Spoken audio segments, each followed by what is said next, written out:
Sachin, the lesson of the lantern. In a quiet village nestled between rolling hills and lush forests, there lived a wise man named Elias. Known for his calm demeanor and sharp intellect, he was respected by all who knew him. But above all, Elias cherished his role as a father to his young son Daniel.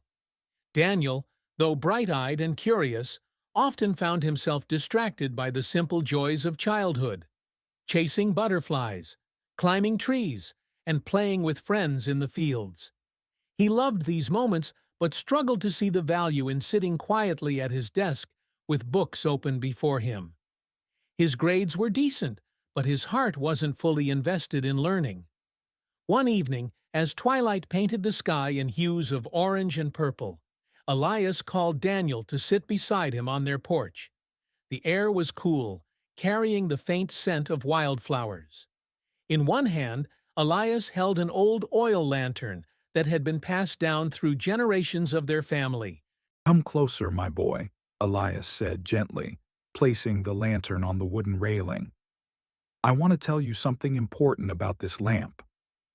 Daniel tilted his head, intrigued. "What's so special about it, Papa?"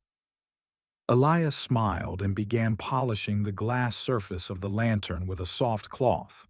"This lantern has been in our family for many years. It doesn't shine brightly on its own. It needs fuel, care, and time to prepare. Only then can it light up even the darkest nights." He paused, looking directly into Daniel's eyes. "Studying is like filling this lantern with oil.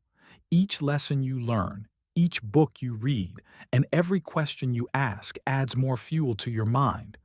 At first, it might seem insignificant, just like adding a small amount of oil to the reservoir, but over time those drops accumulate, and when you need it most, your knowledge will illuminate your path, guiding you through life's challenges."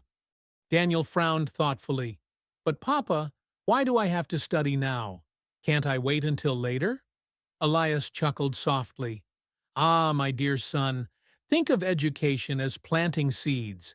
If you plant them today, they'll grow into strong trees tomorrow. But if you delay planting, you may miss the season entirely. Life moves quickly, and opportunities won't always wait for us to catch up." To illustrate his point, Elias lit the wick of the lantern. A warm glow spread across the porch, banishing the encroaching darkness. See how the light pushes back the shadows? Knowledge does the same thing. It gives you clarity, confidence, and direction. Without it, you might stumble blindly, unsure of where to go or what to do. Daniel nodded slowly, beginning to understand. "So, studying helps me find my way, like the lantern?" "Exactly," Elias replied.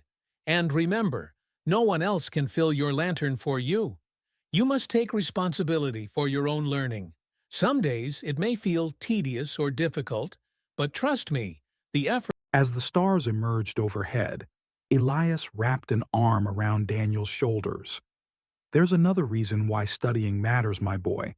It teaches you discipline, patience, and perseverance, qualities that are essential not only in academics, but also in life. When you face obstacles, whether in school or beyond, you'll know how to overcome them because you've practiced solving problems and pushing forward." Daniel looked up at his father, determination sparking in his gaze.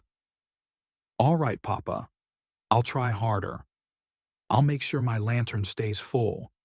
Elias beamed proudly. "That's my boy.